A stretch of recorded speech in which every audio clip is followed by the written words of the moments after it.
Xhamia e parë që ndërtoi i dërguari i Allahut. Në historinë islame, ka momente që nuk janë thjesht ngjarje, por themeltare për vetë identitetin e besimit. Një nga këto momente është ndërtimi i xhamisë së parë në Islam, një akt që nuk ishte vetëm arkitekturë, por deklaratë besimi, uniteti dhe qëndrueshmërie. Xhamia Kuba, fillimi i gjithçkaje. Xhamia e parë që ndërtoi profeti Muhammed alayhis salam është Xhamia Kuba, e ndërtuar në vitin 622, gjatë ngjarjes madhore të hijretit, shpërnguljes nga Meka për në Medinë. Kuba ndodhet rreth 3 deri në 4 kilometra në jug të Medinës, dhe pikërisht aty profeti alayhis salam ndaloi për herë të parë pas largimit nga Meka, para se të hynte zyrtarisht në Medinë. Hijreti nuk ishte një udhëtim i zakonshëm. Profeti alayhis salam dhe shokët e tij po largoheshin nga persekutimi, po linin shtëpitë, pasuritë dhe familjet, po ndërtonin një shoqëri të re nga zero. Në këtë realitet të pasigurt, gjëja e parë që u ndërtua nuk ishte një shtëpi, as një fortesë, por një xhami. Kjo tregon qartë se besimi ishte themeli i shoqërisë islame, jo pushteti apo pasuria. Si u ndërtua Xhamia Kuba?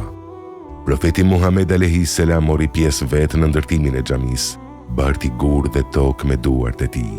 Nuk qëndroi si udhëheqës në distancë, por si shërbëtor i komunitetit.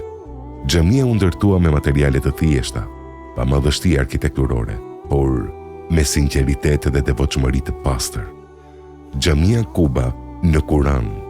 Allahu e përmend këtë xhami drejt për drejt në Kur'an. Një xhami e cila që prej ditës së parë është themeluar në respekt ndaj Allahut, pa hile, është më e drejtë të falesh në të. Aty ka burra që dëshirojnë të pastrohen mirë, e Allahu i do të pastrit. Surja Teube 108. Shumica e mufesirëve, komentuesve të Kuranit, janë unanim se ky ajet i referohet xhamisë Kuba. Kjo e bën xhamin Kuba jo vetëm xhamin e parë historikisht, por edhe xhamin e parë të bekuar hyjnisht. Vlera shpirtërore e xhamisë Kuba. Profeti alayhis salam e vizitonte xhamin Kuba çdo javë, falte namaz aty rregullisht. Ai ka thënë: kush merr abdes në shtëpi dhe shkon në xhamin Kuba për t'u falur, ka shpërblimin e një umreje.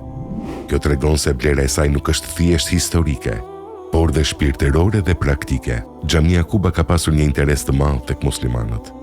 Atëherë nevojë Uthmani ibn Affani dhe pastaj Omer ibn Abdulazizi.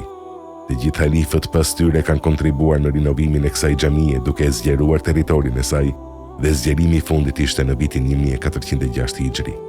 Hapësira ekzistuese tani e kësaj xhamie në pjesën ku përdoret për namaz është 5035 metër katror, kurse në tërësi si objekt arrin 13500 metër katror. Po xhamia e profetit në Medinë është e rëndësishme të sqarohet një dallim. Xhamia Kuba është xhamia e parë e ndërtuar nga profeti alayhis salam. Xhamia e profetit El Mesjid en Nebewi u ndërtua pak më vonë pasi profeti hyri në Medinë. Xhamia e Medinës u bë qendra politike, fetare dhe shoqërore e shtetit islam, por nuk ishte e para kronologjikisht. Xhamia Kuba na mëson se shoqëritë ndërtohen mbi besim dhe moral. Udhëheqësi vërtet punon bashkë me njerëzit. Madhështia e islamit nuk filloi me pallate, por me përulësi. Xhamia Kuba nuk është thjesht një ndërtesë e lashtë. Ajo është simboli i fillimit të islamit si shoqëri, dëshmi e sakrificës dhe sinqeritetit, kujtesë se çdo ndërtim i qëndrueshëm fillon me devotshmëri. Aty ku u vendos guri i parë i xhamisë së parë, u vendos edhe guri i parë i civilizimit islam. Allahun e lutim të na mundsoj vizitën në xhamin Kuba. Amin.